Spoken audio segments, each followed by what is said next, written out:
Okay. Well, looks like I only have one person, but hopefully more people will uh, come in as I get this live stream started. Now, I know some of you are familiar with my book. I have read it. Some of you have read it, but I do have some new people to the channel. So I just really wanted to go back to the basics and explain what life abolitionism has to offer. Let's see who's here. Okay, great, great. Um, because if you're in this space, there are basically two main camps. The first camp believes that no one consents to being born, procreation harms someone, that it imposes irreversible costs, and that the ethical response is to stop procreating. And then there's another camp which believes that, I guess, DNA is the root cause of all suffering. I mean, I'm not sure that I'm articulating this correctly, but basically all sentient life should end, and that you have an ethical obligation to work towards that. And I know most of you are familiar with those two camps, but I do want to make clear that there is a third camp, which is life abolitionism. Yes, the first position is correct. No one consents to being brought into existence.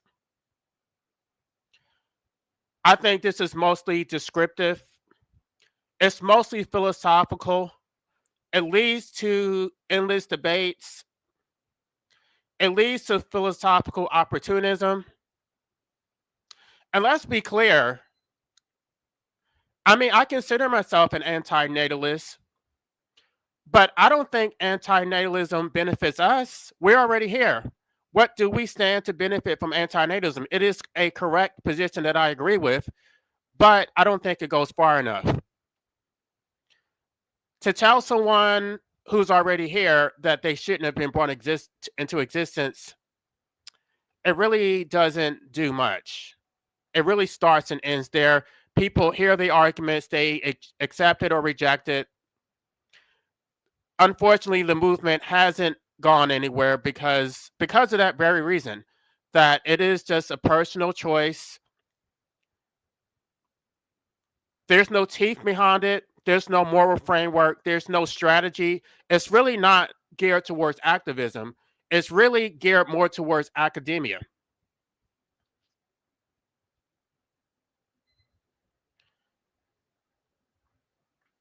And then the second camp, well, I don't know whether it's descriptive or prescriptive, that life shouldn't exist. I don't know what, I mean, I guess I'll stop there so I don't get pushback. I'm not the expert on it, but I don't know how that is going to be brought about. I think it's more of a thought experiment. Again, I'm not the authority on it. I'm just speaking just based on my limited knowledge in this space.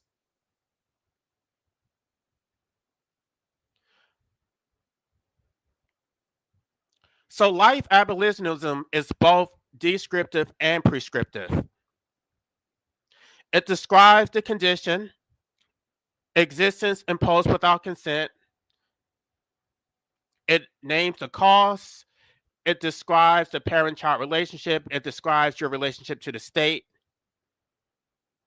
Explains that you don't own your life. It does articulate the moral debt for life enslavement, which is not just owed by your life enslavers for imposing life on you, but also the state for forcing you to continue existing against your will. So I think that it's comprehensive. Maybe you're saying, I mean, I wish at the end of the day, no book is perfect, but it's not just about the book. It's also, I mean, it's a work in progress.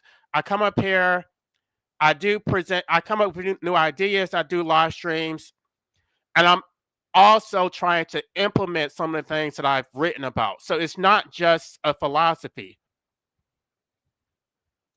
Life abolitionism is an actual abolitionist movement.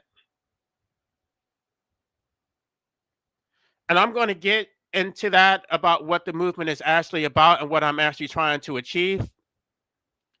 But suffice it to say, it's not purely philosophical. There are people who just want endless debates, who just want to engage in philosophical opportunism. They want content for their channels, or they want to troll or gaslight.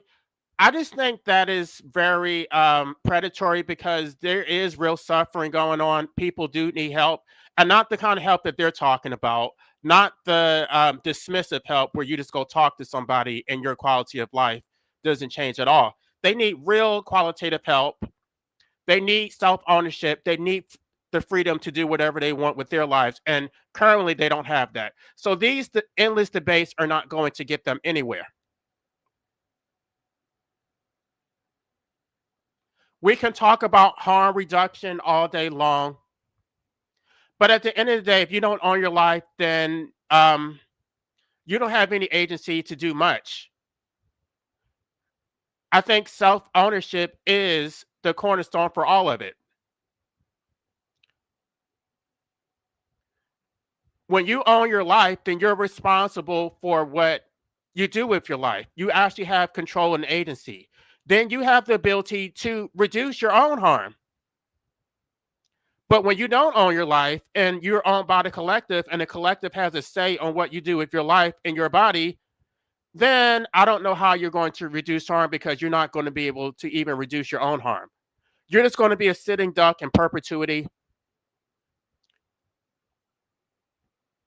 You're going to be subjected to all kinds of abuse, all manner of state oppression, capitalism, all kinds of extraction. And most of these conditions are things that you have no control over. Nobody is actually trying to do anything about it. They just want you to accept it.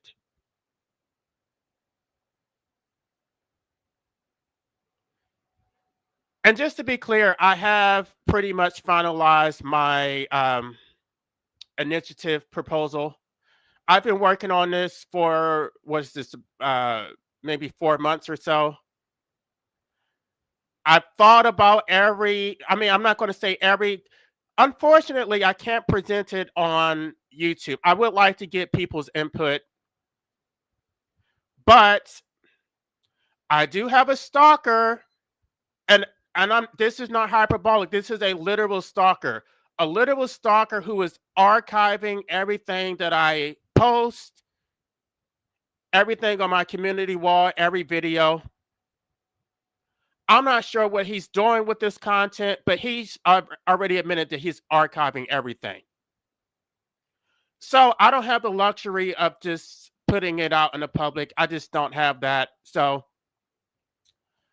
I will be following my nonprofit very soon. I already have my directors. Those directors will be contacted. I've already given I've given people an opportunity to be involved if they wanted to, but you know, so we'll see. Nothing is concrete. I'm not saying that there's not going to be an opportunity to be involved once things get underway, but I just need to get the ball rolling. I need to do the foundational work of following everything, raising money,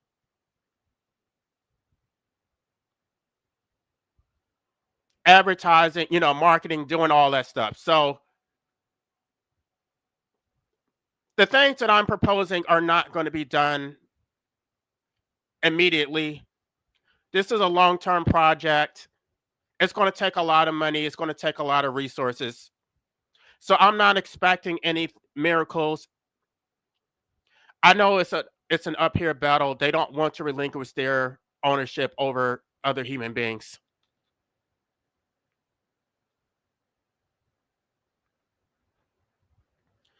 So again, life abolitionism is an actual abolitionist movement.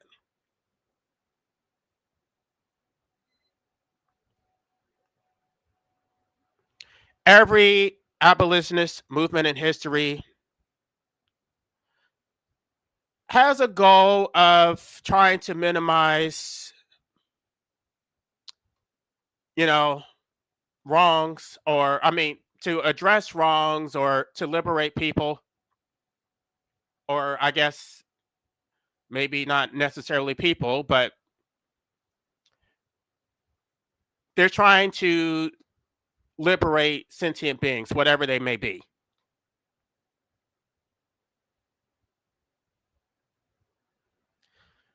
Maybe they're trying to reduce suffering.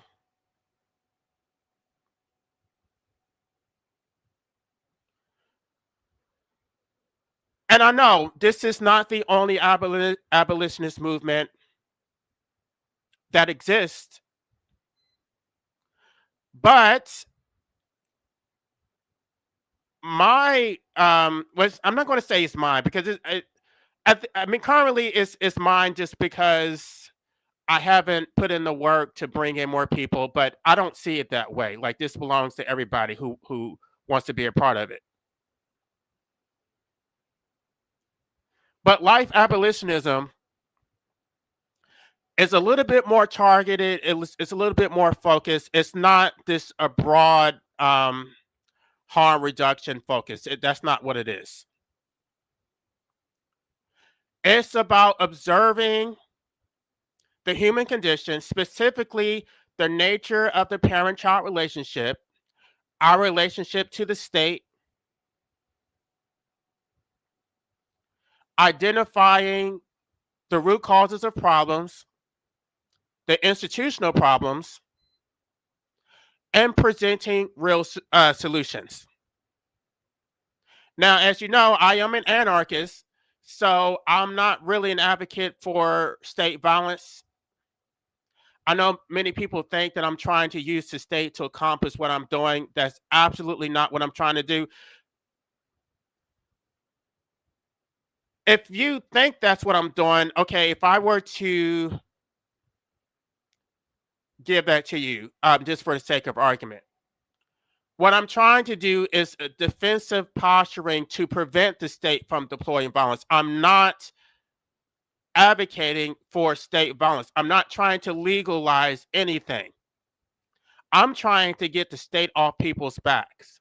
And I know people who are not anarchists don't understand this. They think that everything has to be funneled through the state. No, it does not.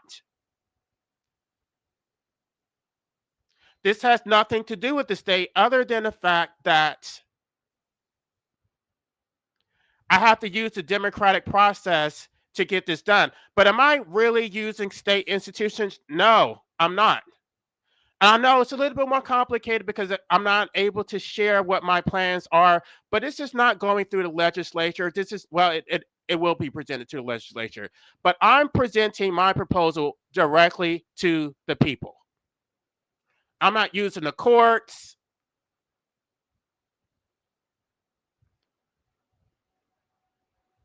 I'm not even going to the legislature. This is direct democracy.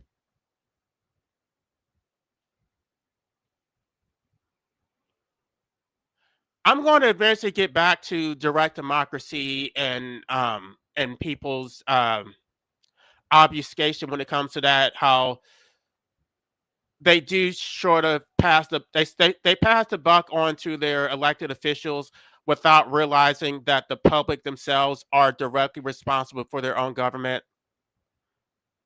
I'm going to get back to that. I'm still trying to make that trying to make my points a little bit more coherent.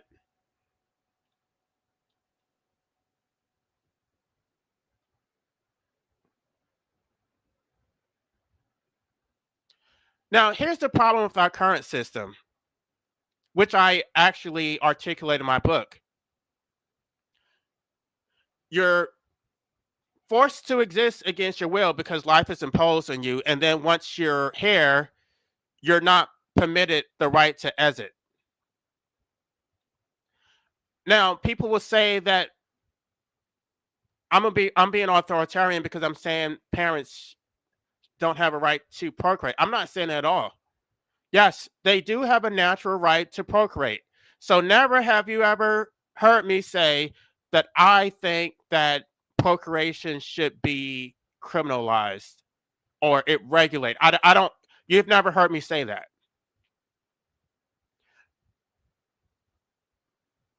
Your ability to procreate is pre-political. It is not created by the state. It is inherent in nature. I don't agree with it, but I don't think the state should interfere. With that being said, once you do make the decision to impose life on someone, that does not create a duty for that person to continue existing against their will. You got your fun. You impose life on someone. I guess it enriched your life. You got some pleasure out of enslaving someone. Fine. It made you feel that your life served a purpose. Fine. You're a mother. You're a father. Fine. You got pleasure at someone else's expense. Fine. I'm not going to stop you from doing that. But now this person is an adult. Now they have moved out of your house. Now they have to step into the world. Now they don't enjoy life, the life that you impose on them. So fine, you got your right to procreate. That does not create a duty for them to continue existing, and they should have the right to no longer exist without any interference from the state. That's not arguing for an affirmative right. What I'm saying is that the state should have a negative duty, or, well, okay, you have a positive natural right to do what you want because you should own your life. Currently, you don't own your life. I'm trying to reverse that. And the proposal I have drafted, yeah, it's worded very carefully to get around all of these loopholes and legal ease and barriers that the Supreme Court has so carefully concocted to enslave us all. I've thought about all of these issues. I've thought about this long and hard. And I wish I could share it, or I wish I had an attorney to consult, an actual attorney who lives in the United States, who is an anti-natalist, or someone within this community who actually supports what we're trying to do. Someone who is a stakeholder, not a troll. I'm not interested in your troll. I'm not interested in providing you fodder for your struggle channel. So, no, I have not been able to confer with anyone else. But once I am able to raise some money, then I will be bringing people into the fold. And I already have a plan for all of that. I know exactly how this is going to play out. It's just going to take time and it's going to take work. So first, first life is imposed on you, and then you're trapped. You don't have a right to exit, and then you're not allowed to be productive on your own terms. You're here. You have to maintain your involuntary existence, but the state won't even allow you to do that because, well, that's regulated too. The collective has a say on that. The collective has a say on what you do to maintain your involuntary existence. Meanwhile, you have to do all of it at your own expense. But because these people are natural slaves, because they're so averse to freedom, they need the government to tell them which choices they should have, who they're allowed to hire, who's competent. So as a result, you lose your freedom. because these people don't want to do the late work because they're too lazy to make decisions for themselves.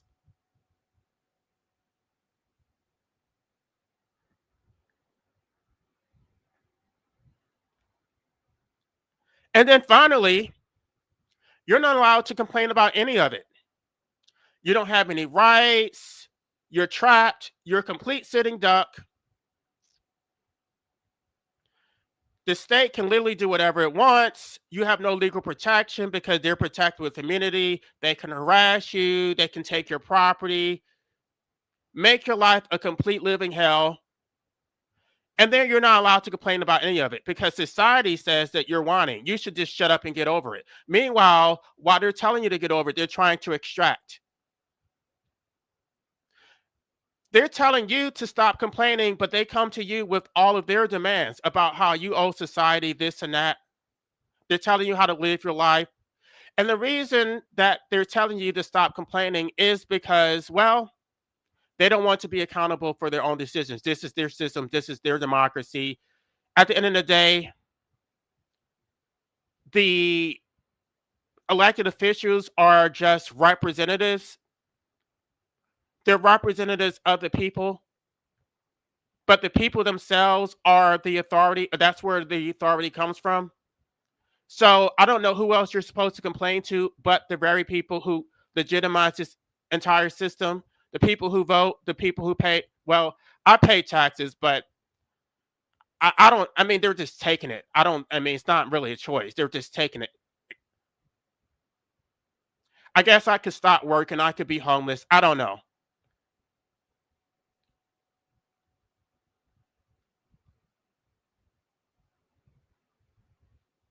But well, if I get things my way, then people wouldn't be paying taxes if they don't want to, because then they would own their life and they would be free to do whatever they want with it.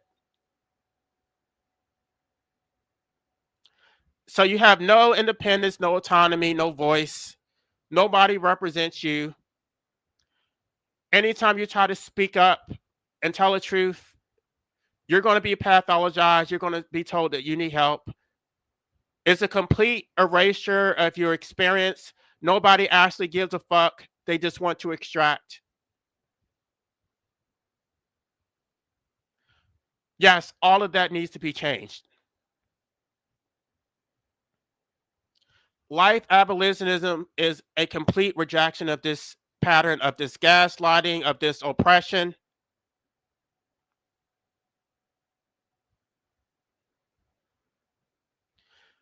Now, how does this work in practice? Well, first, life abolitionism is diagnostic. It explains. I mean, it does incorporate antinatalism, but it goes much further than antinatalism. So it starts out by explaining that existence is imposed. None of us consented. Not only do we not consent to the original imposition, but we also don't consent to continuing to exist. Everything from there is completely involuntary. You're just trying to navigate your involuntary existence. You're doing the best you can. Democracy is illegitimate. The duties they try to impose on you are illegitimate.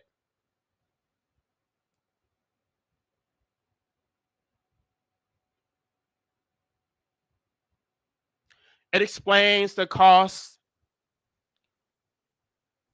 of maintaining your body, sleeping, hygiene, working, aging and declining.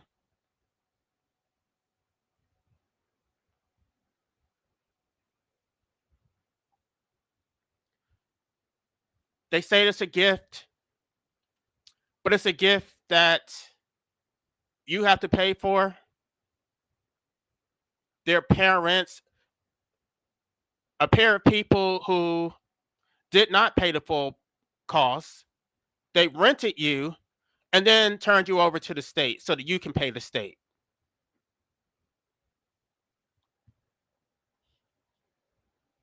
This is a unilateral act,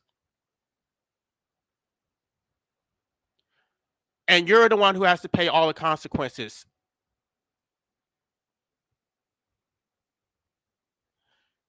It reverses the creditor-debtor analysis, which is what I refer to as the moral debt for life enslavement.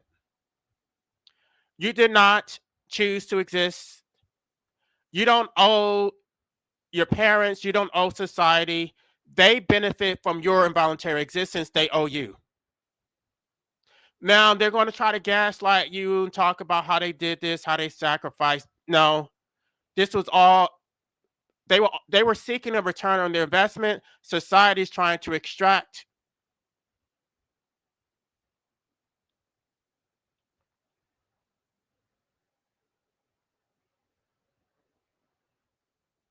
You don't benefit. You don't even benefit from society. You don't benefit from democracy. You don't benefit from any of it if you are being held here against your will. Therefore, you don't owe society anything. They owe you. It doesn't matter that you use roads or you use public roads. It doesn't matter that you may use the police that you pay for.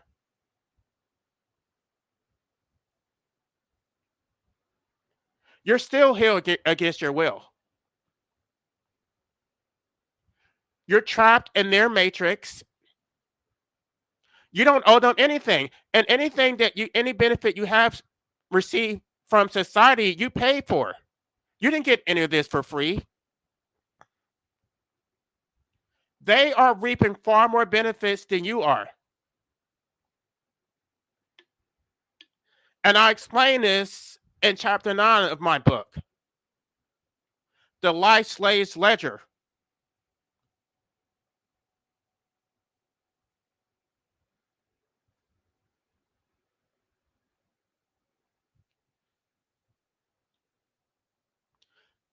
So, I don't believe that you have duties just because you exist. You didn't choose to exist. That is not a social contract. My philosophy is based on mutualism. If it benefits you and it benefits someone else, yes, you can agree to it. It's not based on sacrifice.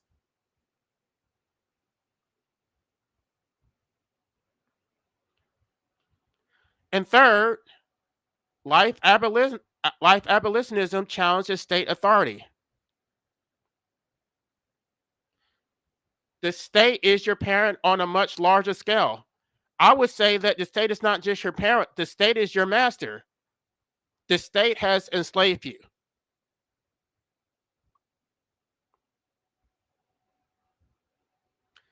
Because, yes, your parents don't actually own you. They think they do.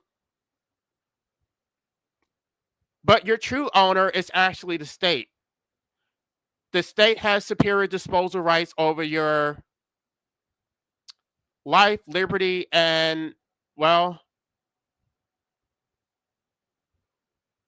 let me just use it in Locke's terms, over the person, the estate, and liberty.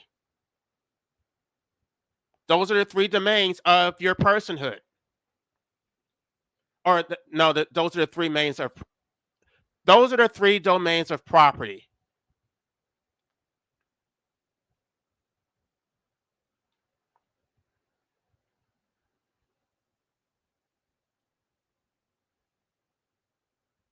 There is no social contract. You never agreed to democracy. The only person who agreed to it are your parents, but your parents can't consent to enslaving you against your will. The parents have no legitimate authority to enslave you to the state. The fact that they chose to have you does not make the state's authority legitimate. And I know somebody's going to say that I'm whining. And the reason why they want because I'm tracing everything back to its origin. They want to gaslight you and scapegoat you for everything. to say that you should just take responsibility. Take responsibility for what? You didn't ask for this shit. So the fact that I'm just stating the obvious, they have a problem with it. Me stating the obvious is me wanting.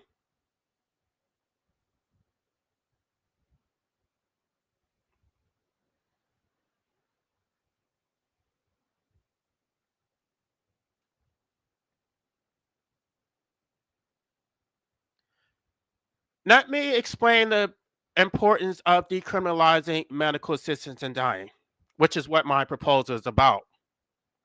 It's not just about that, it's specifically about the right to self ownership. It's a little bit more comprehensive than just mate. I know that is the most defining component of it, but it's about self ownership in general, that you can do whatever you want with your life. It does define your life as a property interest and not just a liberty interest, which means that if the state engages in a regulatory taking of your life, then the state has to provide just compensation. Fine, you think that the state has an interest in the sanctity of life? Keep your state interest, but you got to pay for that shit. You don't get to force me to exist against my will, say that it benefits society, yet these benefits come at my expense. No, you have to pay for it.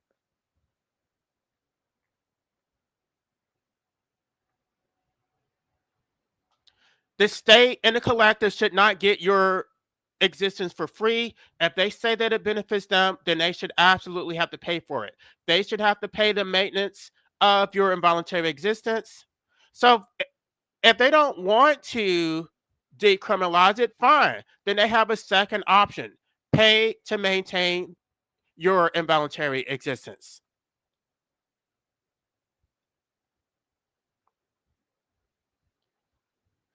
Now, I think that it's once it's decriminalized and people can actually get it on demand, that is actually going to change the way society functions.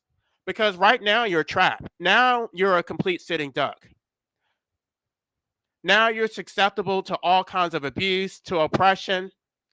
And they can do this because, well, you're going to tolerate it basically because you don't have a choice. If you don't do it, then you're going to die a slow, painful death. You're going to starve. It is work or starve coercion. You're going to be subjected to wage slavery, to every abuse. They're not going to do anything to help you, by the way. They're not going to give you universal health care.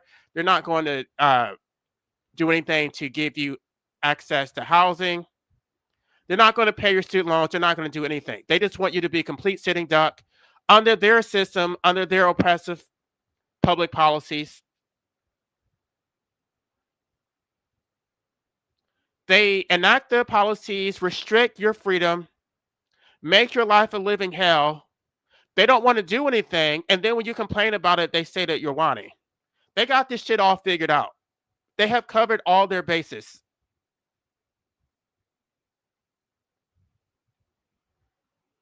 So when people are no longer trapped, they have to, well, there's going to be an incentive for them to actually start treating people better. Then life actually will be sacred because it's not going to be a given. It's going to be something that they earn. If they want you here, they have to work to keep you here. They actually need to work to give you a meaningful quality of life.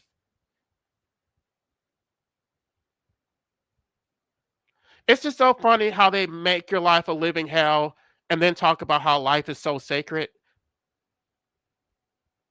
Yeah, it's sacred for them because they benefit from oppressing you. They benefit from your extraction. It's not sacred to you because you're the one who's on the receiving end of their abuse and oppression.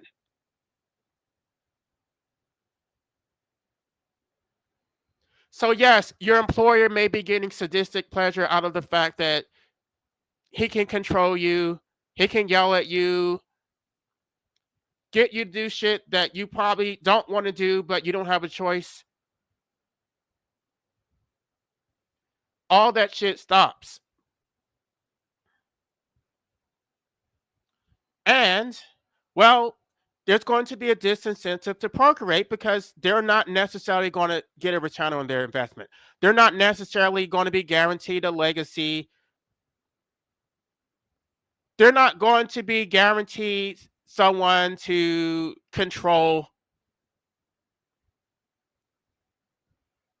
They assume that they're going to go out first and you're going to be the one grieving over them. No, you may actually have the ability to go first and then they have to grieve over you. Now shit is going to go in the right order. Now they actually have to be confronted with the fact that they did impose a death sentence.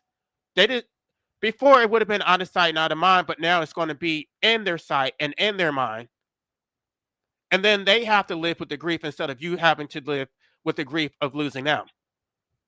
Because they don't care about that. They absolutely don't care. I could go on a whole soapbox about my father. I'm not going, he's not here, so I don't want to be disrespectful. But I want you to know that they do feel entitled to that. They don't care about how it impacts you to watch that, watch them coughing up blood and wasting away. No, they got their emotional support. That's what you're supposed to do, regardless of how it impacts you in the long term.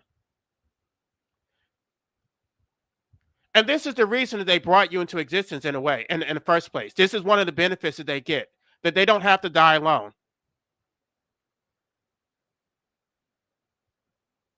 And if you don't want to die alone, I guess you can replicate what they did. You can enslave someone so you can have someone to watch you cough up blood.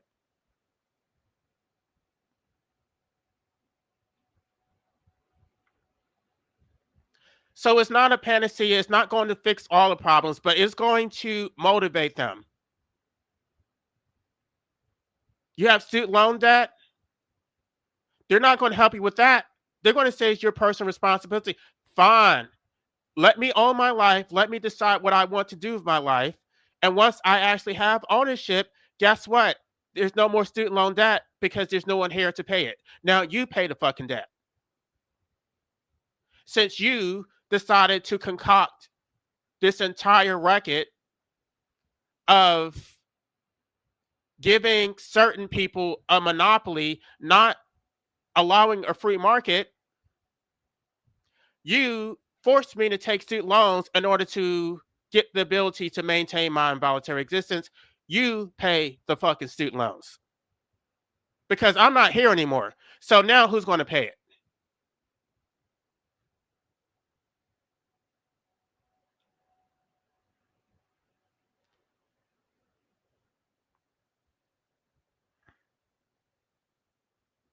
Now, if you were to express your lack of satisfaction with your involuntary existence, well, you just might be reported. You just might be put on psychiatric confinement. You just might lose your liberty. You might just get stuck with $30,000 in psychiatric bills. They constantly ask how are you doing? You're not allowed to answer honestly, because if you do, well, here comes the popo. That all changes. Now you're going to be allowed to express how you really feel. Now you're actually going to be allowed to whine. Now they actually have to hear about the consequences of their decisions, about their democracy, about their decision to procreate. Now you can express yourself freely. You're not going to be put on psychiatric confinement. And when they ask how you're doing, you can answer honestly. And that is going to lead to a much more compassionate society. Because right now, everybody's putting on fake smiles. Everybody's pretending that things are fine. The glass is half full. How are they going to address your problems if they don't even know that they exist? They don't want to address your problem. They don't. Not only do they not want to address it, they want you to validate their perspective that life is wonderful, there are no problems. So, in addition to them not helping you, it's almost as if you are enabling your own enslavement. You're enabling your own oppression because now you have to lie and put on airs to make them feel comfortable. That all changes. Now, life will actually be sacred. Yeah, some people will actually take advantage of it. Some people may actually choose to opt out. The overwhelming majority are not going to. But the threat of you having that as an option is going to ripple throughout society.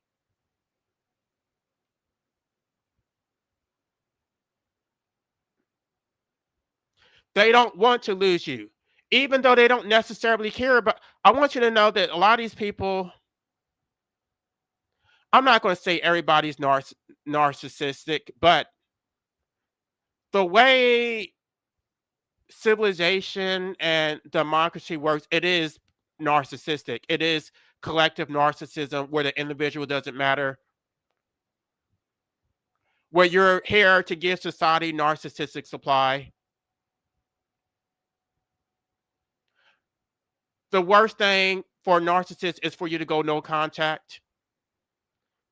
They need you to be here so they can abuse you, so they can get their supply out of you, so they can extract. The state's legitimacy comes from the fact that it has subjects to control like slaves.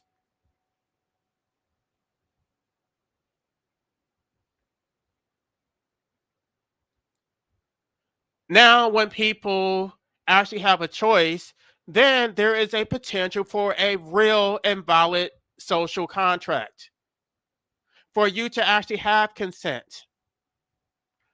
When you're a captive populace who's forced to exist against your will, there is no potential for a legitimate social contract. You're here under duress, under coercion. Nothing about democracy or your existence is consensual or legitimate.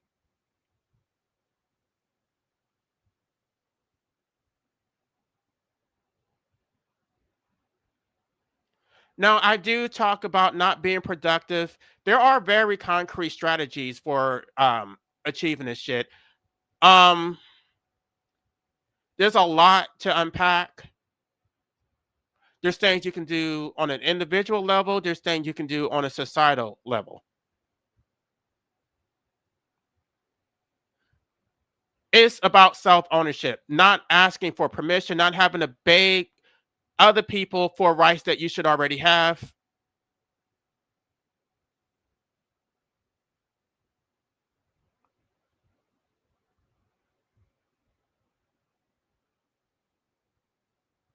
They don't need to understand. You shouldn't have to explain yourself. If you own yourself, if you own your life, it is yours to do whatever you want with it. They don't think that it is yours, which is why they are against it.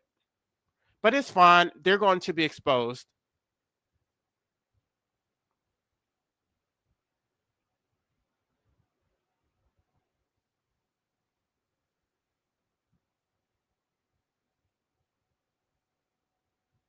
Demographic collapse is a real threat to the system.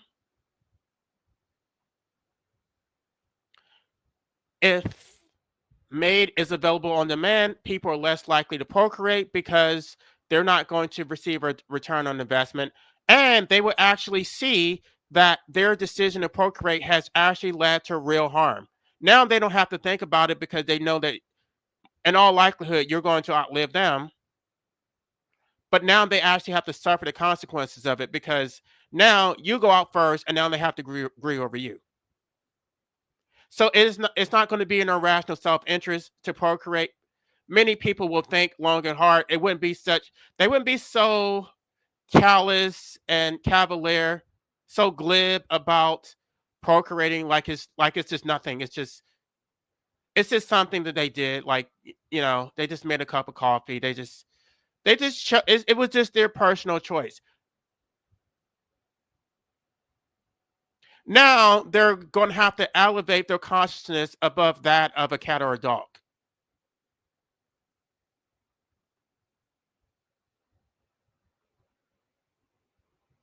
They're not going to get the social validation and reinforcement for procreating. Now, there may be a little bit of pushback.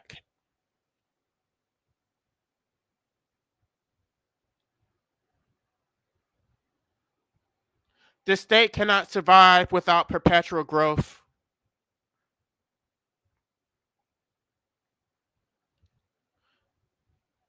Demographic collapse is a real threat. It does pose the possibility of dismantling the state. There are other ways to dismantle the state, but this is the easiest thing to do. It doesn't require any violence. It doesn't require uh, a consensus from other people. No, you have the power to do that.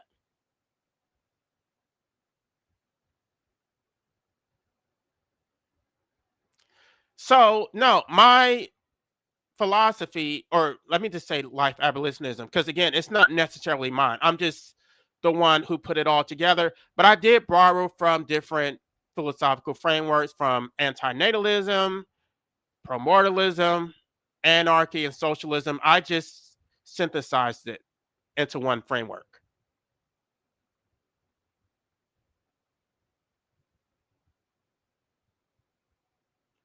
But again, my framework is a little bit more focused. It's more targeted. It's You don't get the dilution that you get with other frameworks.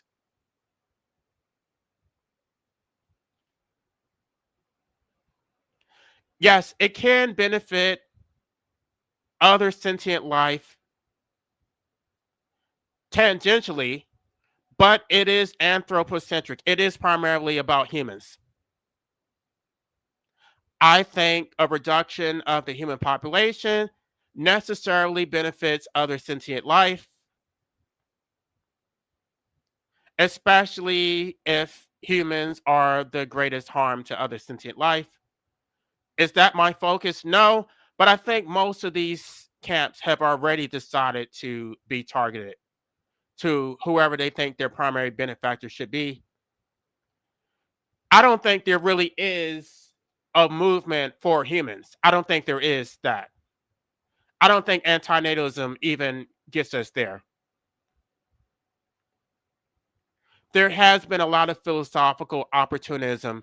These movements have been hijacked and made to be no longer about humans.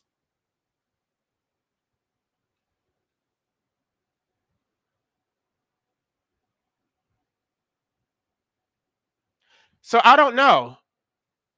I mean, I guess in theory they may support what I'm trying to do. I don't. I've compared other nonprofits and other organizations and even like philosophical groups. I don't think that what I'm proposing is being offered by anybody else. I don't see that. It's like more fragment. It's not comprehensive. It's not self ownership. I think, but even if you just take anything like one component of it, if you take anarchy and isolation, if you take antinatalism and socialism, primordialism, it's not seeing the whole picture.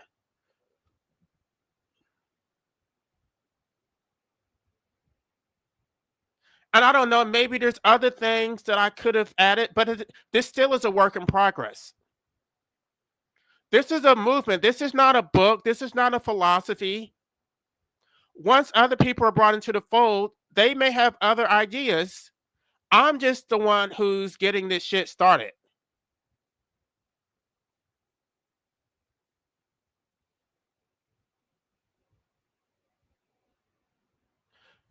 Life abolitionism is not a book to collect dust on a shelf. It is a framework to be implemented. It doesn't matter whether other people believe it. This is not wishful thinking. It's not about intent or are you a good person or a bad person. No, this is about rights. This is about liberation.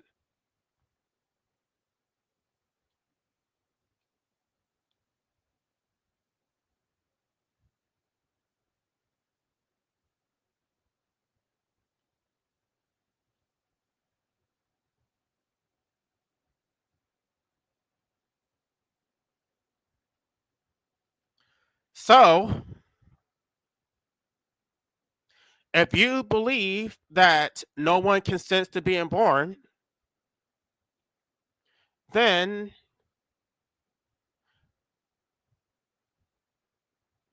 the logical conclusion is that no one consents to continue existing once existence has been imposed on them.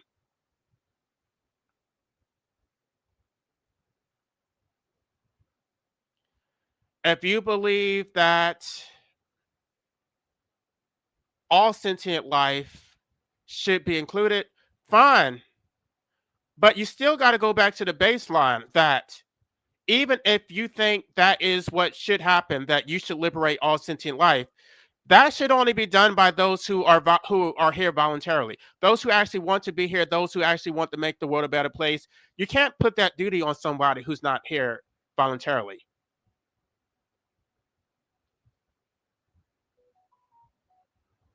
And that's where my philosophy draws the line. You don't have duties just because you exist. You don't have duties just because of your species. You didn't choose to be human.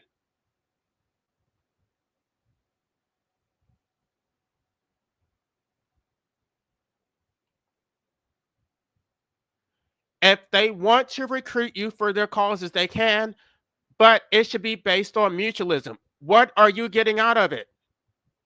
The appeals to guilt, the manipulation, no. The extraction, life abolitionism rejects all of that.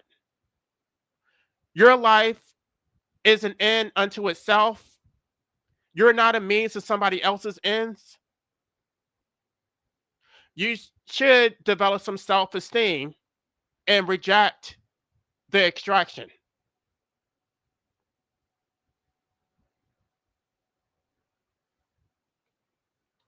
So no, life abolitionism is not purely descriptive. It is also prescriptive.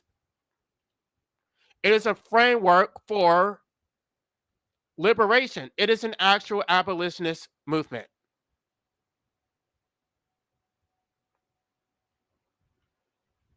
It's not about fixing the world. It's not about solving all the problems in the world.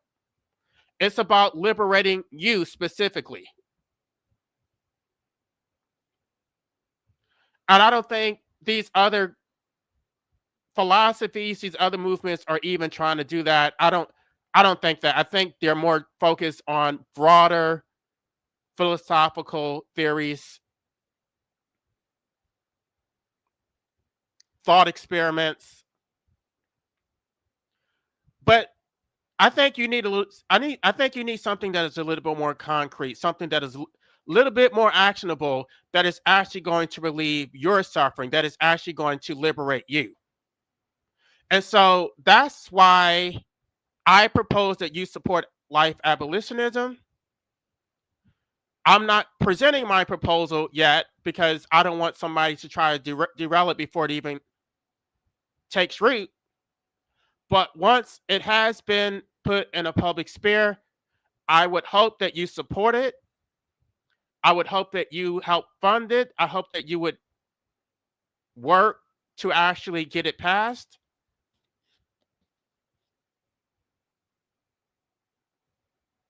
So, yes, there are tangible benefits. It's not just endless debate. It's not about me imposing duties. You should do it if you think that excuse me, if you think that it benefits you. What my philosophy says is that you should reject all authority. You should question all authority. You should not take anything on face value, including my philosophy. That doesn't mean that I owe you a debate, but you should think about what is in your rational self interest. If it appeals to you, you should follow it. If it doesn't appeal to you, then you should reject it. I don't think that everybody necessarily benefits from my philosophy, but it does appeal to a certain demographic. People who have not had a voice, people who do feel that they have been erased.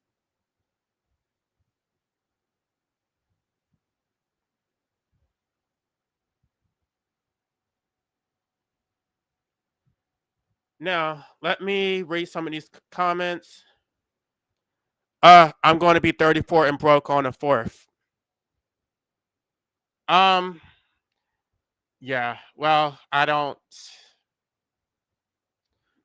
really discuss age, but it is what it is. I mean, that's just part of the process. I mean, eventually, if the natural progression is allowed to run its course, you're eventually going to be 80.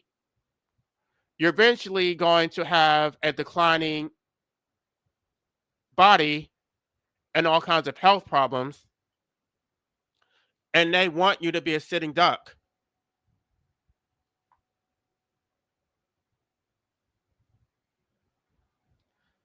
Yeah, that's one way to look at it. 1 year closer to freedom. Actually, I think I'm gonna borrow that one.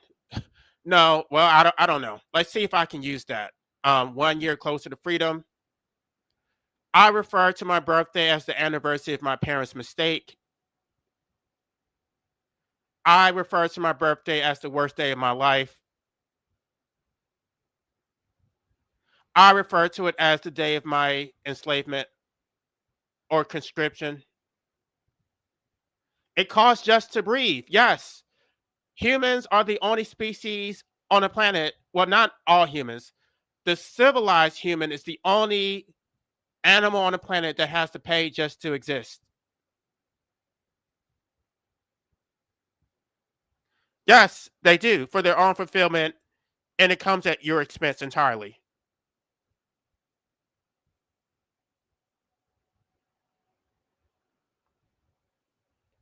Right. Well, I'm not going to say it. You said it, not me. Life, if you have to pay for something, it's not a gift. They should be paying you for their own self-interest. And exactly, the shit is absolutely ass backwards.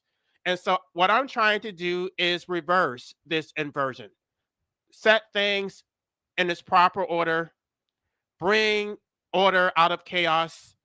Because this shit is complete entropy.